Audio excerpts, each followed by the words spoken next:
So then Algomint. So this is a very exciting thing that's happening with Algorand. It just recently it just recently launched on mainnet. And are you able to, just real quick, are you able to wrap ETH yet, or is that coming soon? ETH in theory will be Monday is the plan. Okay. We've been really conscious of making sure it's right before it goes live. Right. Obviously, all being audited and everything, but we also want it to be smooth, I think, is the other big thing. So, and smooth and efficient. So in theory, Monday will be looking like we'll be going live and you'll be able to wrap ETH. After that, there's going to be a whole range of other assets, like it's kind of like we tiptoe and then we slowly pick up pace as confidence builds. You'll see as well, that's why there's limitations on what you can wrap at the moment. So you can wrap a maximum of 1 BTC at a time. It's to ensure we are being really careful and thoughtful about making sure the platform's secure and safe before we start, opening the floodgates and just letting everyone run wild. It's probably the best description. But look, I'm really excited for it because I think as we see more and more assets flood into the ecosystem, we can also end up with something like, the dexes on Algorand being genuine places for people to come and trade and own assets and, invest in the blockchain space. Because at the moment, there's just not enough assets inside Algorand to be a really interesting place to come as an investor and trade into different assets. But I think the combination of new projects coming to Algorand and the bridging will really open that up. Yeah.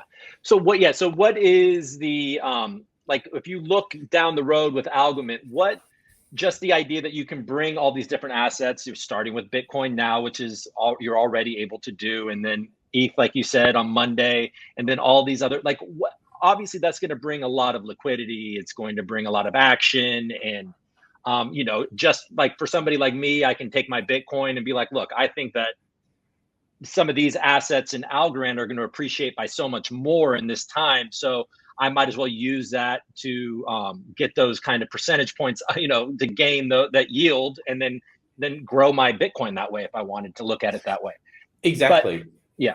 And so you can, no, it's okay. So we know you can do that. So what is other potential ramifications of this? Exactly as you said, you could bridge your BTC, go to AlgoFi, get a loan, and go and buy an asset you love, or just go yield farm that USD.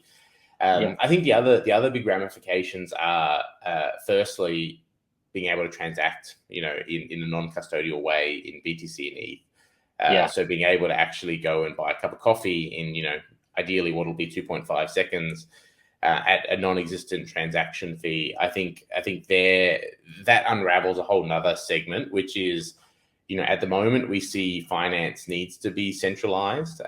And look, Algomint, to be clear too, Algomint will move to more of a decentralized model. So we have the same vision in mind, with the idea being that the current financial system, and in many ways we still even rely on centralization in crypto through things like centralized exchanges, where we are still centralizing so much of what we do, and we need to change that. And I think things like trustless bridging of Bitcoin, where you can then have full ownership and custody of your own financial future and your own assets, always is going to be important.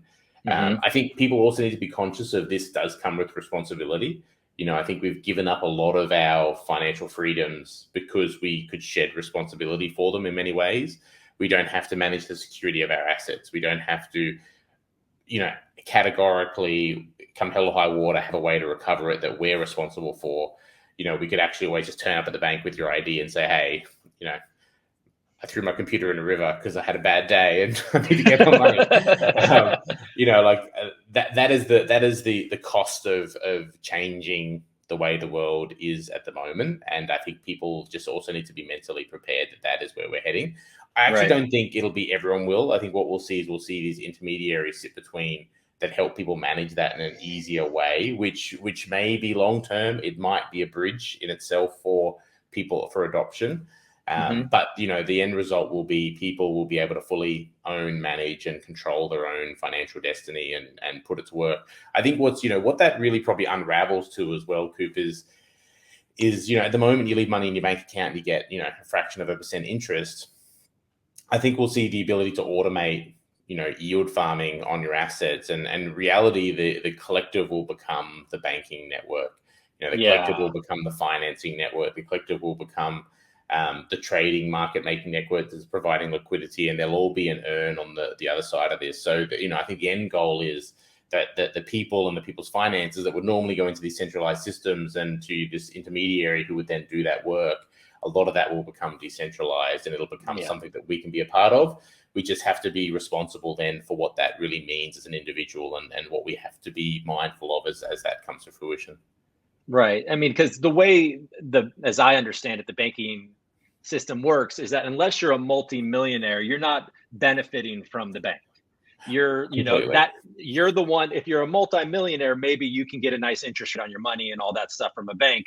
But the little guys, or even the middle-sized guys, have no opportunity like that. But what crypto and DeFi and all of that actually present is an opportunity for that to be passed on to everybody, and for everybody to get a nice interest rate on however small or big your finances are. Exactly. And I think it'll also I think the way we think about big and small too will change, because I think what we're going to see is what's big and small, I think, is also relative to where we are in the world. I think absolutely. I think that's going to really see those borders are really going to be removed. I think this also, look, I'm going to touch on NFTs in a minute because this opens me up. I'm going to ramble some more, but I think, a really great example is, I was talking to Phil from Authentium about this last night. You're a farmer in Nigeria, for example. Your money that you have sitting in your bank account currently in Nigeria doesn't do a lot. If that money is actually earning 15% APY live, that is actually life altering for some people, even in small amounts. So I think, as we see that really open up and that accessibility from those kind of markets, also access this in a really simple, streamlined, easy way that's also non-custodial, though there'll be an education piece and there's that responsibility piece that everyone needs to be aware of, it's going to be brilliant. Like, it's going to be amazing what we can do there. And you're right. No, of course, just how we're going to lift up these, where these people have no opportunity for anything like that, and to really kind of lift a lot of people out of poverty and kind of even, bring some happy, I mean, obviously being very poor, it's hard to stay happy, so it's like, look, and in reality, I think the cool thing to remember is that when we talk about this change, we're talking about the money's not invented from thin air. It's kind of a redistribution of wealth. I kind of don't necessarily love that term all the time, because I think it's used in ways that I don't necessarily agree with. But, what we're removing is these corporations that sit in between, that they were businesses of their time. It fit the model. It made sense. Nothing against what they've done. I'm talking about what will happen now, which is that those corporations which consume probably a majority of the value in these supply chains, as they start to disassemble the pieces that break off, that start to be streamlined and digitized with blockchain, that gets distributed to the people that were the worst off in that supply chain. Like, they are the biggest benefactors, because at the other end, the people who are buying the goods and were receiving the goods, they're not necessarily changing the way they're interacting with that good. They're not paying a different price. They're just changing from they paid $10 and this person got 50 cents to they paid $10, this person now gets $2.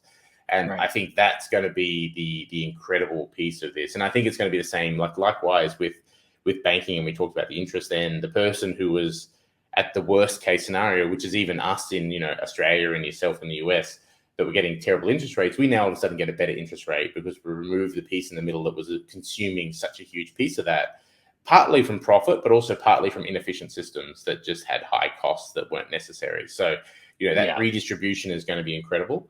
I think this kind of relates to NFTs, and I sort of think about this quite a lot, in that at the moment, if you're an artist, you kind of need to be connected, you kind of need to be in the right place, you need to have the right networks. NFTs in many ways can remove that barrier. I think there's still a lot of help that needs to be given to artists, because at the moment they often rely on third parties to help them with their image and telling their story and really putting that tale out there. But I think the more we can automate that and we can streamline that, which projects like Originals Only are going to be doing, the more we can then say, you know what, where you are in the world is irrelevant. It's your story. It's the art you create. It's what you're doing. It's the spirit of what you're doing that's going to really matter. And I think that'll be brilliant. Yeah, I know. I think that a lot of, the way artists are now, it's like if you don't live in a city like New York or a big metropolitan area where there's a bustling art scene with very wealthy people that have that kind of money to pay those types of prices, like, now that, and that's what I've been most excited. I started out kind of being like, okay, so this is unique. This is a JPEG. This is a JPEG, right? And it's unique because of, this sequence of numbers. And I started to learn, then I started to think about it like I was a baseball card collector. And or other things that if I found out that looked exactly the same, but it wasn't authentic, I would no longer value it the same because it's not an authentic piece. And things like that. I started to understand that. But then in the end, what really kind of has me juiced up about NFTs is what it does for artists. And just seeing it on Algorand right now is so exciting, man. You're just seeing all these different people from all walks of the world creating cool art and making a living doing it, or starting to make a living doing it. So that's got me really excited. And it's clear that it's not going anywhere. We're all going to need an avatar. We're all going to need, we're going to want our metaverse room to have stuff on the wall, however it's going to look. But yeah, completely agree. And I think, look, the way I get a lot of people who say to me, it's not the same as the real thing. What I always love to say, and I think this is a really great example, is let's really look at this at a granular level. You've got a basketball card, an original Michael Jordan rookie card. It's made out of a fraction of a cent of cardboard and ink. It actually is fairly easy to counterfeit. And for things like the first series of the 80s Michael Jordan cards, there's more counterfeits now than real is the current statistics. What you're saying to me, and this is what I'm saying to someone who's saying it's not as good as the real thing. What you're saying to me is that fraction of a cent of cardboard with ink that's now insanely counterfeited for some reason has more value than a cryptographically secured digital representation that's powered by the most powerful technology and blockchain technology in the world, that's doing things and working on things like quantum resilience and working on ISDA financial protocols and is immutable in that it can never be counterfeited. What you're telling me is that is worse than your fraction of a cent of cardboard with some ink on it. That's the difference we're talking about. And I think when you get down to that level, most people go, okay, I see what you're saying. Yeah, that makes more sense. I'm gonna use that. I never thought about how cheap and counterfeited something like a baseball or basketball card can possibly be. And it's the perfect, because really what it also brings to light is that it didn't matter that it was a physical piece of cardboard. That's not the valuable piece. The valuable piece is what we associate with it. Jessie, my business partner in Meld Ventures with AJ and I, she says this quite a lot. She talks about the reason why we see different values in different things. NFT is a great example. Some NFTs are worth more than others. They might not even technically be different. The artwork might be just as good. It's because as a collective, we've all agreed on the value of this as being something in particular. Yeah. And that belief is not based on what it's made of. It's not based on anything other than that. It's based how you make on 100% how it makes you feel, what you think about the product, what you think about the person that made the product, what you think about the brand. It's all the value we attribute to it as this organism versus the tangible piece of it, or the thing in front of your face. That's not the thing that drives its value. No. So I think when you start to think about it like that, and when you do that comparison with the basketball card, obviously it's not that fraction of a cent of cardboard that's the valuable piece. It's everything away from the tangibility piece that is actually valuable. Right. That's a really cool way to look at it. I know that's one I'm noticing it with just NFTs, and it's just art in general, but it's like, you look at it, you're like, I don't know why, but this makes me like, I'm excited by this piece of work.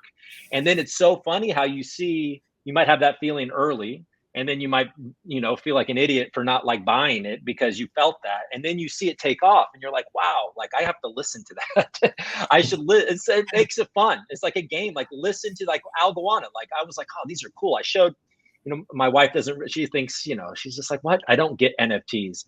But then I showed her one of those and she was like, oh, that looks really, she for whatever reason got it. And then now I kind of show her ones and she goes, okay. Or she's like, oh, anyways, it really is, it's art. It doesn't need that piece of cardboard. It doesn't need the frame, or you can build a digital frame or whatever, but it doesn't need all that. It's truly how you communicate and the artistry of all that. Look, completely. And I think the other one, the other one with that as well is people often say to me, oh, well, you can just copy the JPEG, right. But you can also buy a print of the Mona Lisa for $5 on eBay. It's not the same. No. It's the reason you have these things is because you want to feel close to the spirit of the item. Like you want that connection with it. And having the copy, whether it was pirated music or movies or art or anything, it just is not the same.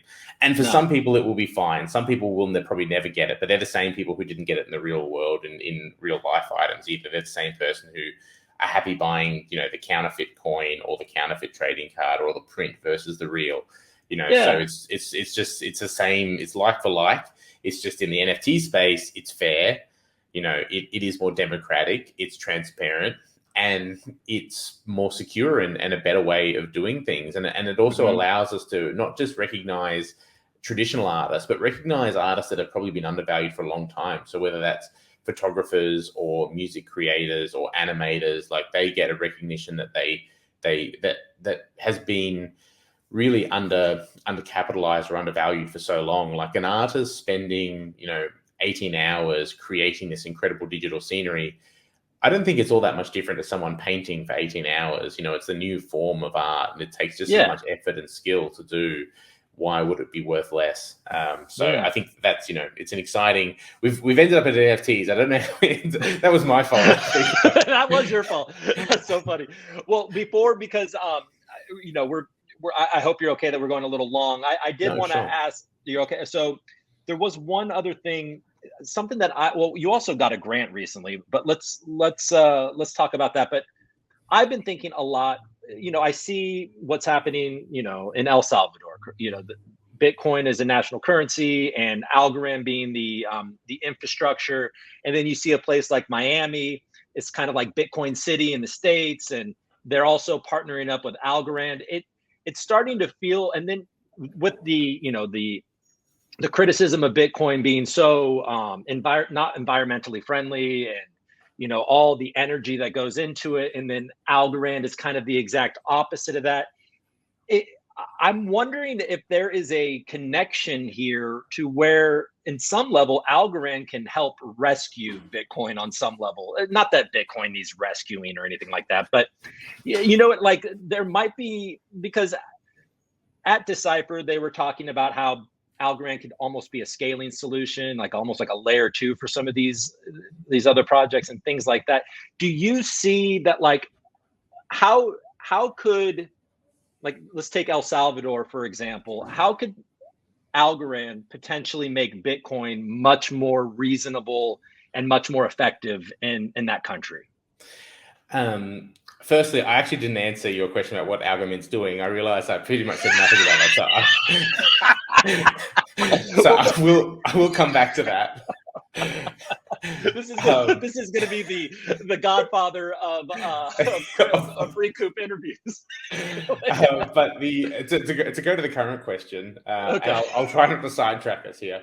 Okay. But look, completely, Algorand, I've said for a long time, the ZK rollups and layer 2s, Algorand is the layer 1 that is everything that it should be on all the layers. It's every layer. I think what will, my natural feeling of where we'll see the world move is if you look at Algorand with a 10,000 foot view, which AJ and my business partner say all the time, which I really respond well to. If you look at it, what is Algorand's differentiator from everything else? And I think probably the biggest competitor, I would say, is Solana, because if you also take a look at any major institution, or even the ones that are in crypto now, they don't trust layer 2 security. For most of them, they're very bearish on, or very, not trusting of what layer 2 security is genuinely like. It's not battle tested. Who knows how secure it genuinely is? Layer 1 is where the world is going to be. What that means is layer 1s need to be at the level of what the layer 2 tech offers, which Algorand and Solana, I think, are both quality blockchains in different ways. Solana it genuinely is an experiment. It's another blockchain experiment. It is doing things that haven't been done before, which is really interesting, and it has some failings in terms of the tech itself, but it's definitely Algorand's biggest competitor. Like that's my personal opinion. Maybe everyone doesn't agree, but that's my personal opinion. Where Algorand really sits as its differentiator is that it is still a highly performative blockchain, which is a necessity. It has the ability to be carbon negative because and to be clear, I think a lot of people get this confused. Algorand does have a carbon footprint, but it's so small that it has the ability to easily counteract that through carbon credits. Right. But the big thing for Algorand is it's trustable. Both in terms of its history. So it's never had downtime. It has never even had a speed bump in its course of operations and uptime. But also, if you look at the team and look at what the team are talking about the technology becoming, number one, the team itself, like they put us to shame. Whatever you just have to look at the resume of a handful of people at Algorand. It's like, wow, I need to reassess my life and do things better. Well, I mean, oh man, I did an interview with the guy from Choice Coin, Archie. And he's like 19 years old, and I'm just like, man, what did I do? Like, I am an old man. What happened and look at this stud. Anyways, sorry. So but what that really represents, and look, you can't replicate a Silvio micali. You can't reinvent zero knowledge proofs. Like it happened once. It's so you look at that team, and it represents everything that the world would trust with its technological future. Yes. What that translates to is, is an institution going to trust $1 trillion on chain? And if it would, who would it be with? And the only team and the only tech that it would do that with right now is hands down, categorically Algorand, full stop. Right. What that'll mean is Algorand will be a bridge in itself. Algorand will be, I think it'll be the absolute majority bridge for the traditional world into blockchain. That doesn't mean it'll all sit always on Algorand. I think we are going to be a multi-chain future. It'll move between blockchains, but it'll act as this gateway, and it's where most of the hodling will happen. Like for any of these institutions, it'll be their fallback. It's their home base. This is where they're safe. Algorand is their safe zone, which means obviously being the safe zone will capture a lot of the value inside Algorand, but it doesn't mean we aren't going to see niche use cases, or we're going to see specific chains that have specific uses that make sense elsewhere. That'll be two things. I think it'll be technologically, some blockchains will be designed to do certain things in a particular way that'll be interesting. I think that's still yet to truly reveal itself, but I think it will happen. But secondly, I think it'll be geographical. I think we'll see some chains that make more sense in certain geographical locations because of access and because of knowledge and just some of those other elements that can play into adoption. But Algorand will act as the home base. So I think what we'll see with places like El Salvador, especially as we see that trustless component start to exist, because I think we need to remove what we kind of have at the moment. And Algomint's a part of this too, because at the moment we custody the assets versus trustlessly store them. And I think that is the big step we need to take, because at the moment it's kind of the same. We're kind of giving the assets to the bank and getting a digital representation of it, which is great. At the moment, it works. It is a bridging solution to get to where we need to be. Right. But, once we actually see that become fully trustless, that's when things like El Salvador can be buying, lunch with Bitcoin. They can be transacting every day in Bitcoin or other assets, like maybe gold would be great. If El Salvador, if you're listening, feel free to adopt gold. That's just El Salvador in general. Just Mr. El Salvador. Salvador. Don't you like gold too? Yeah, exactly. Look at me. Exactly. So I think that's when it changes a lot. And that's, Algorand provides the security, the home base, the safety of this incredible technology. And if we can build that same level of sophistication in trustlessly custodying assets like Bitcoin, it will become, the layer 2 that's not a layer 2 for a majority of the financial future. Right. And I think that's really where it's going to work its magic, and it's a slower burn to get there. Like 100%, Algorand are trying to conquer a market that's very slow moving, but in conquering it, it will change the direction of blockchain forever. So I'm excited for what that brings. Now, if that answered that one, I'll go back to what Algorand's doing because like, well, and then also let's do that. Tell me about Algomint, and then you go. No. And then I have a question about Algomint. So it'll be more appropriate. All right, good. So we're bridging assets. Yeah, this is amazing. If anybody made it to hour 10, you get to the bit that you were here for in the first place. So we're bridging assets, which is obviously really exciting. Like the future of what we see is, number one, obviously bridging a lot of assets. Secondly, becoming more trustless, like actually becoming a trustless bridge. The reason that is going to be a mammoth task, which probably seems strange to say because there's bridges everywhere, there's heaps of bridges. There's not a perfect solution that exists now. The reason there isn't is because it's not an easy solve. It's an incredibly heavy lift to actually come up with a genuine solution that doesn't have or at least minimizes counterparty risk. And that's a real problem that we are going to solve, or we were working endlessly to solve.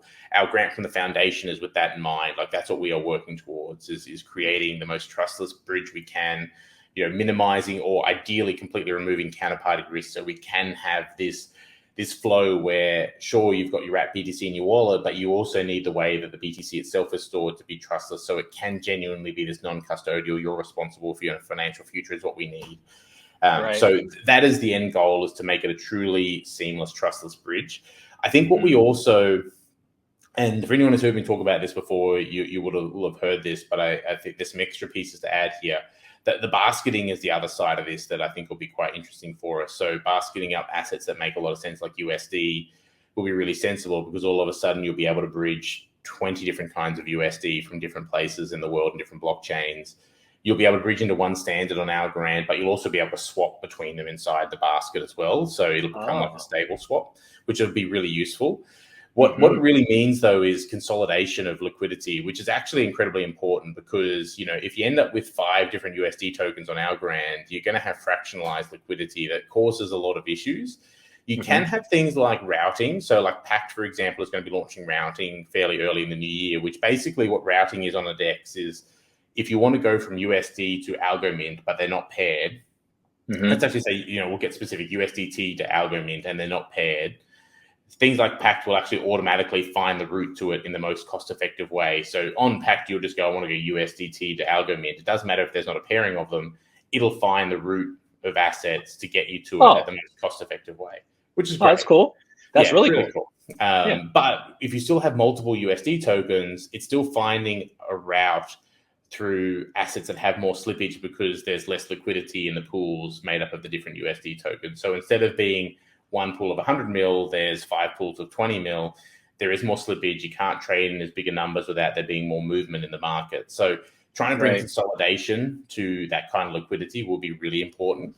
It'll really allow the market to grow in a way that is more sustainable for bigger volume, which is going to be a big necessity if we are talking about broader adoption. What it really then also opens Algomint up to is these next stages, which is, number one, obviously will be cross-chain. So there'll be all this multiple chain swapping of assets and wrapping of assets. So we won't just launch them on Algorand, we'll launch wrapped assets on other chains. But the other pieces will then have an aggregator. So the aggregator will actually allow you to come onto Algomint and you go, I want to swap USDC to Algo, and it won't just route, it'll route it across all the DEXs on Algorand and split your order into the best combination through multiple assets to get you the best price. So if you go, I want to do 10,000 USDC to 10,000 Algo, it'll trade in the best way possible.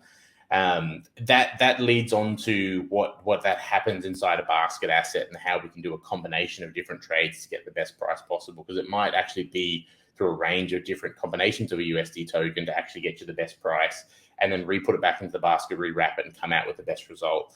So, I think that kind of tech will become super interesting. End goal being that is cross-chain, but that is like a whole nother huge piece. So I think, for at the moment, we're concentrating on getting as many assets as possible, getting the baskets really functional, and then doing things like trustless, making the bridges trustless as possible, and then the aggregator piece where we can use those combination of basket assets to aggregate it the best way possible is goal one. There's a whole heap of other cool stuff to follow that'll actually tie into that really beautifully.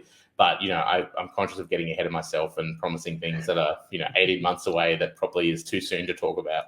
Right. But I mean, how exciting is what you just said? I mean, how close are you to having these baskets and these routes to the best possible price and deal and all that? Like that's. Yeah, look, it's not a crazy time away. It's definitely next year. I think though the big thing that kind of adjusted is what happens with things like us trustlessly bridging, BTC, for example. Like it's a good example of there are some things we can't control, which is smart contract capability on Bitcoin. When that actually becomes possible and how much work it's going to be to truly implement something via a smart contract versus via like what Ren BTC do, for example, which they use the dark node network and what have you. Ideally we would prefer to do the smart contract lockup. That's how we feel is going to be the safest option. But when that'll be possible and what it's genuinely going to take, we're going to have to wait to see. So at the moment, we, as a team, you can imagine the team is just working nonstop, running full speed, and it's planned, but we don't control the roadmap as much as we would like. So at the moment, it's our best guess. But I think Q3, Q4 next year at the moment is a certainty for it. Ideally sooner, but I'm sure if I said any sooner, someone on the tech team would shoot me. You're like, come on, man. you can't say this stuff, Michael. Yeah. Do you and you have a governance token that is coming soon too, correct? That's correct, quarter one. Yeah. If I look, Q1. So the only real holdup for us on the token is number one, having utility for it, so actually having the ability to stake and actually start using the token. But secondly, we are really keen to launch natively on Algorand. We want the token to be a native Algorand launch. We would rather, if we can avoid it, we don't want to do it on a platform outside Algorand. So we're waiting for the right mechanism and product to be a good launch pad that we can utilize. We're involved with, the major launch pad that's coming to Algorand. We've been involved with day one. So we're still hopeful that will be here start of Q1 would be the dream scenario.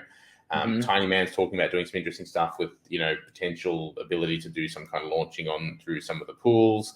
So, we're sort of just waiting to see when something will actually be ready that we can use. But as soon as we can, Q1 is the aim, again, reliant on what actually comes to market that we can actually do that through. But we're fairly set. The only reason we wouldn't do it as an Algorand native launch is if we get to like February and there's not going to be an option, we may look at something else just to not hold off any longer. But it's going to be sort of a see how we go scenario.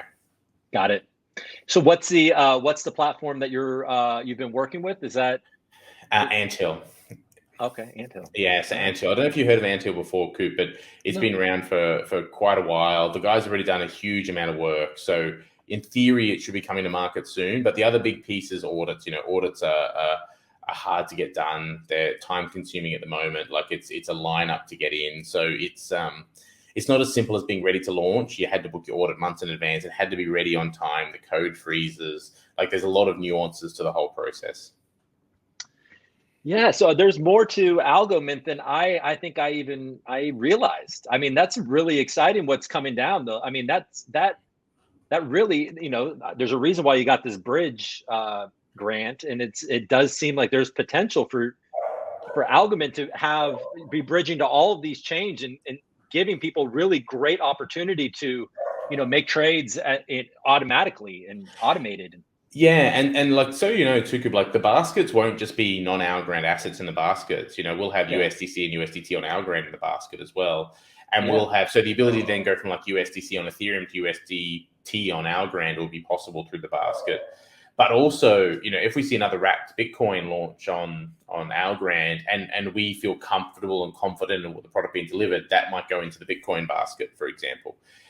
Because again, I think consolidation of liquidity is going to be so important to ensuring we see success in the ecosystem. Because in reality, the lending markets need liquidity to safely lend against an asset. Like everything relies on liquidity to function efficiently. So as much as we can consolidate it, the more powerful the utility of these assets will be in the space. And if we then end up with, huge liquidity in like Go BTC, what it'll mean is, one, you can borrow at a lower C ratio against Go BTC.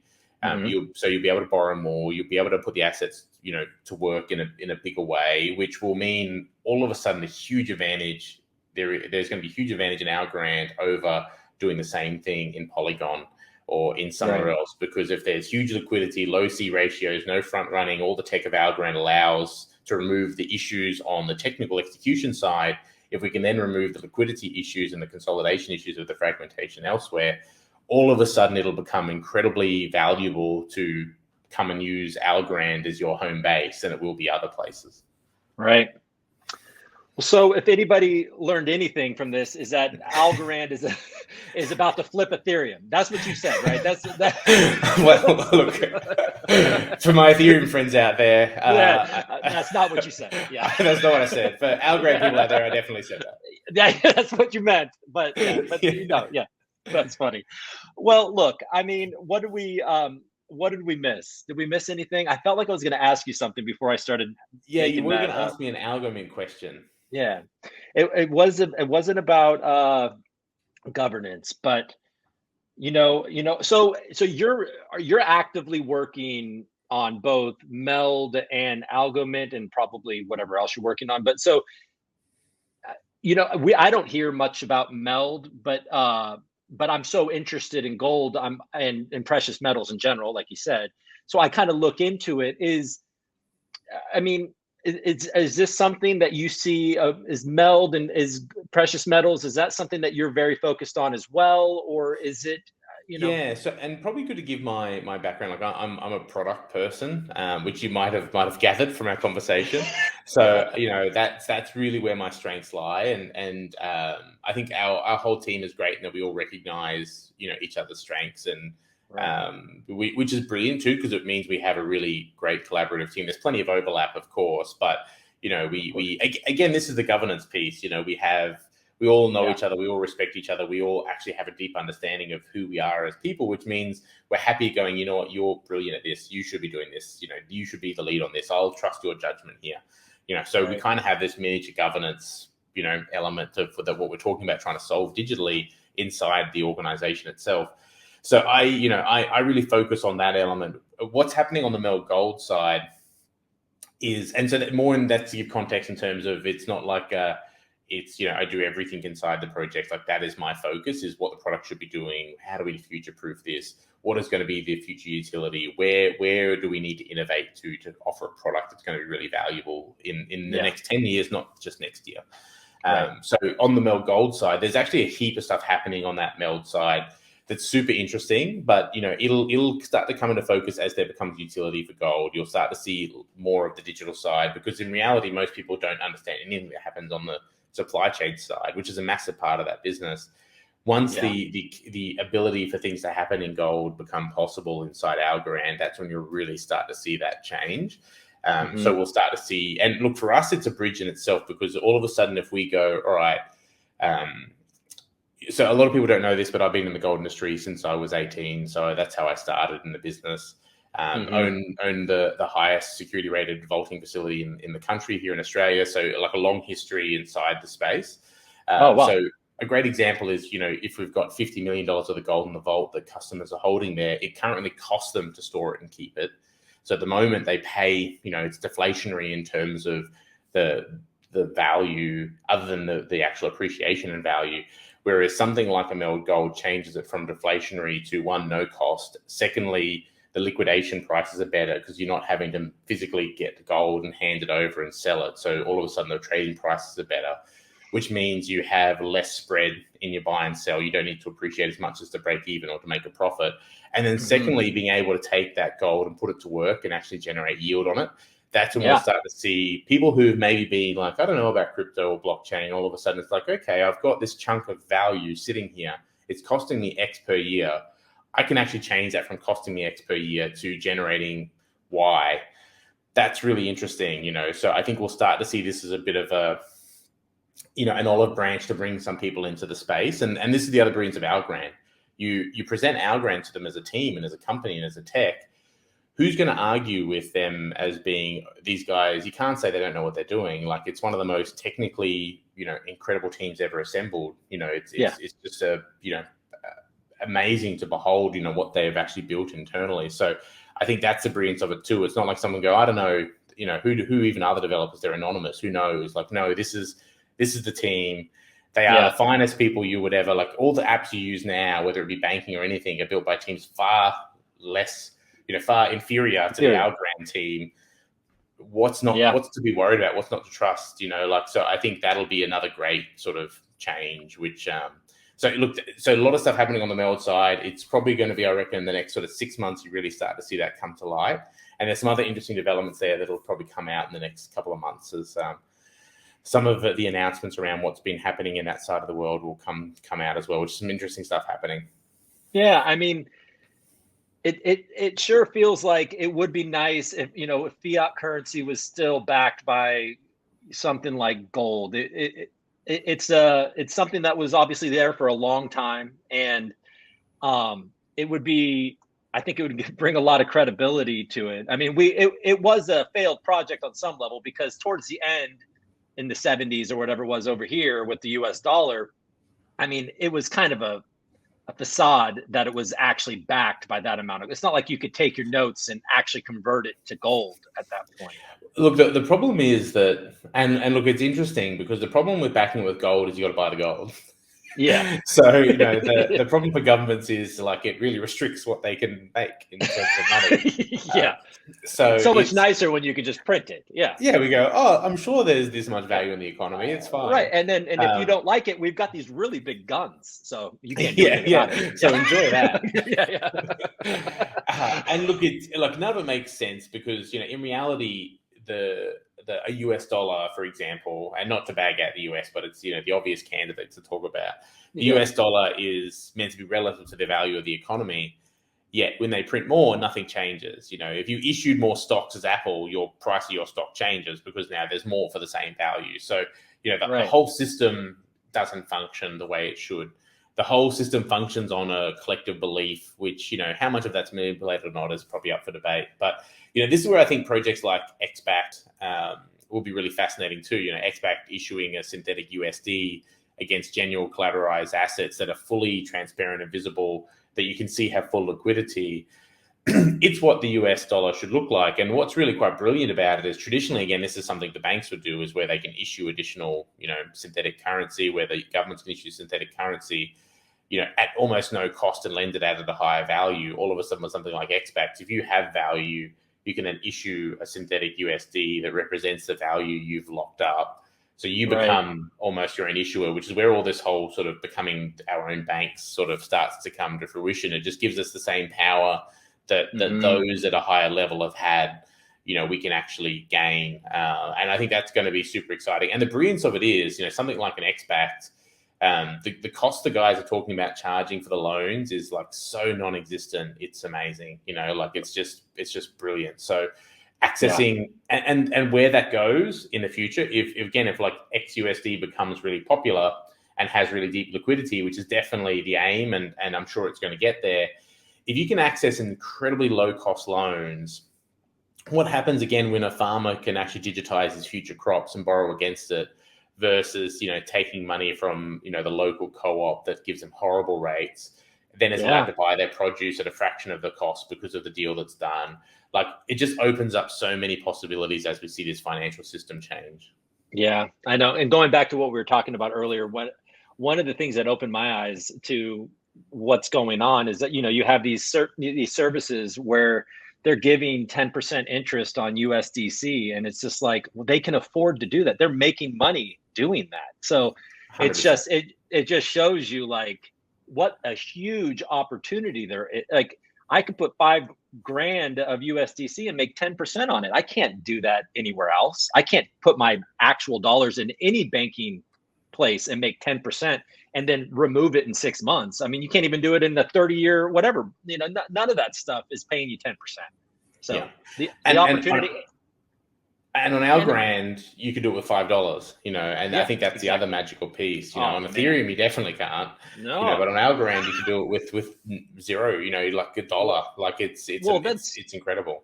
It's incredible, and that's one of the things that I tell my friends that are a little intimidated by DeFi, and they're like, "Well, I don't want to make a mistake and lose all this money." I hear all this these gas stories, like, "What's going on? Gas? I don't understand." And I'm like, "Well, what you should do is, you know, just buy a little bit of algo, put it in a wallet, and just mess around, and like with stuff that like you'll see how easy and cheap it is, and you can you know, you can go in there with 50 algo and it makes sense because it's so cheap." I had a good friend who's you know, been in Ethereum since day one, and he used Algorand the other day. I convinced him to come on and do something, and he rang me. He's like, "Okay, that was easy," and I was like, "Welcome, you're welcome, you're very welcome." So is he? What's going on now? He's just kind of like. Look, I think it's quite funny how I've got a lot of friends who are like hardcore Ethereum maxis for a long time. Like I've been in the space for a long time, so you know I've got a lot of friends in the space, and I feel thankful that I have a really good relationship with them too, because they. If you're maxi in anything and someone from the opposing side tries to convince you, it's often met with not aggression, but it's met with, you know, distrust. So I think I've been thankful that I've had being in the space earlier, having those relationships where, you know, people trust you has allowed me to have some of those conversations and get things through that, you know, they might have just swatted off originally. Even though some of them probably did swat it off a little bit, it's been great to see, and obviously a testament to Algorand to see a lot of them start to go, I can see what's happening. You know, I can appreciate where we're at. And I think for a lot of people in Algorand who didn't come from blockchain or crypto as well, and a lot of really highly technical people, Algorand was the aha moment. They've always kind of looked at blockchain and crypto and been like, I don't know, you know, it's expensive, it's slow. Is this ever really going to work? And Algorand was kind of like, oh, okay, I see. I see where it's going. Well, and just from this channel, I noticed that I've had a lot of people reach out to me being like, Algorand is my first kind of, it finally made sense. I finally they could look at Silvio micali and they could think, wow, this guy seems genuine and brilliant, and like there's real kind of like gravitas there, and it was all sort of, it's just kind of like this onboarding, and then, you know, then you see them now they're in it and trying to do all the things. But well, and look, at the moment, you know, there is not a crazy amount of things to do, but you know, this time next year, there's going to be a hell of a lot. I know. Well, we have you guys just recently, so that's big. What AlgoFi is coming in the middle of December, right? AlgoFi, you got Packed in January-ish. You've got like XBACs coming out. You've got, you know, Prismatic like June-ish next year. You got Venue One coming out. Like it's actually like a never-ending stream of projects from like January, or even from, let's say, you know, from December, because at the moment it's kind of one in November, which was us, one in December, which is AlgoFi, and then it just starts to really compound. And so next year's a big year for. Yeah, and look, the other one to keep in mind for a lot of people is contract-to-contract calls and being able to store more data on chain doesn't go live until Q1 next year, which is actually one of the roadblocks for a lot of projects to actually launch with full capability. Right. So whenever I talk to a lot of other big investors or people, you know, in the other ecosystems who are looking at Algorand, and they're like, oh, but nothing's really happened. It's like, yeah, but you got to remember that it's only now that we're seeing the technical capability for all the things that you would want to happen to be able to happen. So, and Algorand has delivered on that incredible tech in great time, especially compared to most other layer ones. It's just as a society, especially in crypto, we're impatient. You know, you look at what it took for Ethereum to make its first major leaps and what have you. It takes time for it to get there. Right. But Algorand's delivering, you know, it's living up to its promises, delivering incredibly powerful technology. And as we see that come to fruition with the last major pieces come into play in Q1 next year, you know, we're going to see so much change. Well, and another thing that I see that people will mention is that when you build on Algorand, you have to learn a whole different language, right? You know, everybody's kind of used to what you have to do to build on Ethereum, and then it's like you have to start from scratch instead of Is that, I thought that I saw that that's sort of changing and they're making it more friendly for developers from Solidity and all these things. Look, it's not crazy hard. I am not a developer, so developers out there might be like, you're an idiot. But your impression is yeah. So and look, and from all the like our CTOs, we've got 2 CTOs in the company in the different businesses. We've got a lot of really technical people in the team. It's not that difficult. It is a learning curve, but it's also dependent on the generation you've come through as a developer. If you're a developer that's been around for 10 years, you've gone through iterations of learning new languages. You know, like you just have every 3 years you've learned a new language. For them, it's like, oh yeah, another language. This will, take me a little bit of time to get sorted and be good to go. Yeah. If you've been a new developer and often you've come out, you've learned one language, you just haven't got the experience and the battle, the scar tissue to go with that flow. And I don't think it's different across anything. It's almost like bringing a new system into a workplace. If you've been a part of system changes over 10 or 20 years, it's not that difficult. You understand the process, you learn the new system, you're used to making that kind of, natural iteration in terms of your capabilities. It's only when we're talking about younger and less experienced developers or developers that haven't had the necessity to be as dynamic that it's an additional leap. It's like any other developer that had to learn a second language for the first time. It's always a bit harder. So I definitely don't think making it easier is a bad thing. Like, it's going to be brilliant. Making it easier is fantastic. Also keeping in mind that Solidity, which is what Ethereum is built on, is not Teal. It's the level above Teal. Like it's what does the compiling. So at the moment we're working in mostly the base level. You've got PyTeal, but PyTeal isn't brilliant. It's okay. But Solidity, which is what Ethereum built in, is the thing above Teal, is the equivalent thing above Teal at Ethereum. So things like Reach are building that equivalent level above. There's a couple of other things doing that level above, which is why it's not necessarily a comparison to Ethereum, because Ethereum has the level above already. Right. And also it has thousands of contracts that have been built in it and been audited that you can just go, oh, brilliant, I'll take that bit of code and plug it in here and add my piece here. So, again, it's a time thing. Over time, these things will come to fruition and it's going to make it easier.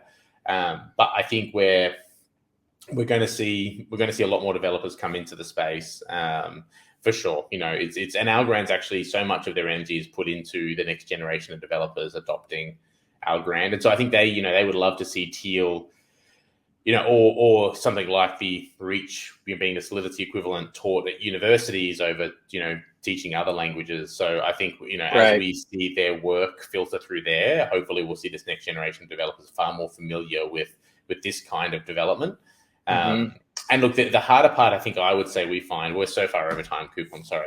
No, I'm sorry. I think this is my job. I think the harder part we find is people that are technically really capable of understanding the architecture and designing quality architecture and designing, really thinking through how the contracts need to function and work to deliver the right product and the right functionality in the most efficient and secure way. Like, that's a real task. So beyond understanding the language, which is kind of hard because at the moment the focus is we just need people who can build in Teal. We actually also really need people who are highly capable of designing the products we need, that are as sophisticated in everything that's required for us to genuinely deliver innovative products. Right. Well, I mean, I've seen a lot of the different statistics recently, and it seems like the developers building on Algorand, the percentage of increase is huge. I mean, it's in the thousands of percent year over year. So they're finding their way here. It seems, right? Yeah, completely. And look, I think the waters are going to become murkier over this next 12 months in deciphering. Like, there's going to be so much more noise around Algorand. I think people need to be really conscious of looking at what projects are coming, ensuring they're legitimate. Because we've seen on Ethereum the amount of non-existent projects that were, scams or naive in terms of developing, I think, are the two differences. But I think we all just need to be quite conscious that there's going to be a lot more noise. Because I feel like I've seen more of late of people, losing money through scam coins and things seems to be happening more than it used to. Well, yeah. And it's, you saw there's a couple of, there's some guys out there that are like, oh, this is really easy to, come up with a logo and create an ASA. And so, and then people gather, and if they find a way to make money, but yeah, you see people losing money you see it on Twitter being like, oh, I just got so. And it's, the FOMO kicks in. People are like, oh, hang on, I can get in. This is great. So I think, it's just people probably need to be more conscious and sort of vigilant now that things like DEXs are alive, because the ability to list a token, like you say, and it's easy to create something and get it live, and all of a sudden you could trade, is real. So I think people just need to be really conscious of making sure, and also making sure it's the real asset, to make sure you check on the official Telegram. Is that the right ID? Like doing all that kind of stuff just to keep yourself safe. And this all ties into that being responsible. Like this is a part of this financial freedom, is you need to be really responsible for, being sure of what you're doing and taking security over your own financial holdings, but also in terms of the way you transact. Because in a centralized system, they would tell you you're trading the right asset. In a decentralized world, you kind of do have to be responsible for that yourself. Yeah. I know they say be your own bank, but there, that's not, it's easier said than done, because you see 100%. With friends, there's just bad stories everywhere about how, you think that you're kind of, I think people just operate, well, it's kind of safe, but no, you got to really be vigilant. With your, and look, it's easier said when it's early too, because those that are here early already have that mentality. That they're already of that mindset. I think when we talk about it from that context, all of us that were early already believed in decentralization. So of course we're going to be like, of course, you'll take responsibility for that. That's what we want. Mm-hmm. But it's this next generation that haven't even considered what that looks like. That's where the difference is going to be. And I think collectively, if we genuinely want to see this change and we really want to see the world go in this direction, I think we all need to be willing to be patient and helpful for those that aren't used to it, and be welcoming, because it's going to be the thing that will make this a real success, versus us early adopters sort of guarding the walls of, we knew first and you should have known better. I think that's the thing we ideally don't want to see. Don't want to be that. Exactly. But I think the great thing is the Algorand community is not that, which is brilliant. I think we've seen that elsewhere, but thankfully the Algorand community is incredibly helpful. Welcoming and I've seen nothing but people, on the different sites that I'm at, just like people that don't know, just want to be helpful. I mean, obviously there's some, if you don't talk about Cardano or Solana, the Algorand community is so sweet. They're the trigger words. There's lots of different versions of those two words that people like to say. But all right, so my last question. So there's a new pandemic, and it is ravaging the world, right? And I am terrified, and I own a bunch of gold that is tokenized. Can I line up at your vault and redeem my tokens and bring my gold, and then go pick up my guns and then go hang out in the porch and protect my family? I can't comment on the guns and the rest of it. Okay. But you could definitely redeem your gold. I think to give you an idea of what the gold ecosystem looks like, is the idea is to number one, unlike banks, we genuinely have to have the gold, which is one thing, but we also want it to be distributed so it's accessible. So, the idea being you could go to hundreds of locations worldwide to redeem is the dream scenario. So what that means is, being that it genuinely has to be there, it will be spread. So let's just say you own every gold token. It might actually be in 5 locations. You'd actually have to go to all 5 to pick it all up at once, or you would be saying, "Hey, can I pick it up from this location?" That would all be brought there for you to collect. Right. So that's the only differentiator, because the intention is, again, that efficiency of the system, the ability for you to walk in and go, "I want to redeem," or "I want to digitize." Think of it as a withdrawal and a deposit, but the actual metal has to exist and be in the ecosystem is the only difference. So that is the core difference. Is you can always withdraw, whether it's that minute or whether it takes a couple of days to get it together, is probably the only differentiator, depending on how much you're withdrawing. But if you're walking in to withdraw 1% of the gold holdings because you've got that many tokens on the spot, you choose your denomination that's on hand, and you can pick up your gold. Well, and that's another thing that you think about, like if you have a safe full of gold and you want to, and you want a trusted place where you can tokenize it, that's like you can also deposit your gold. 100%. So we have all the technology to certify and check, and we then take that gold in, digitize it, give you back the tokens, and you're good to go. And then you don't have all the insurance costs, all the other fees. It's fully liquid. We will ideally, at some point in the future, issue NFT as well, in the sense that you can own a specific bar. So it's probably a good example. You could go, okay, I own this bar at this vault, that exact bar, that serial number, the whole kit. So then you can walk in with that NFT and say, I'm here to pick up this bar. And you would then be able to click that on the spot. So the idea is to have the two different products. One is highly fungible, which is great for a whole range of other things, such as, lending and, trading in bits and pieces, buying a coffee, it's perfect. Or if you want to go, I want to know exactly which bars I own and where they are, you could buy the NFT version, and then you've got exactly where they are, what they are. We're looking at NFC and RFID technology to have a live audit, so actually to see your bar in the vault. So that sort of stuff will also be really cool once that comes. That's so cool. Yeah. Well, yeah, and in certain bars have certain designs on it, and they go for certain amounts over spot and all of these things. So. Exactly. So when you come in and pick a bar, that you pay the premium. So if you go, I've got a kilo of tokens, and you can go, I want the really crazy fancy bar that's been beautifully designed and minted versus cast. You might pay a 1% premium. If you want the cheapest bar that, it's a little bit rough, but it's fine.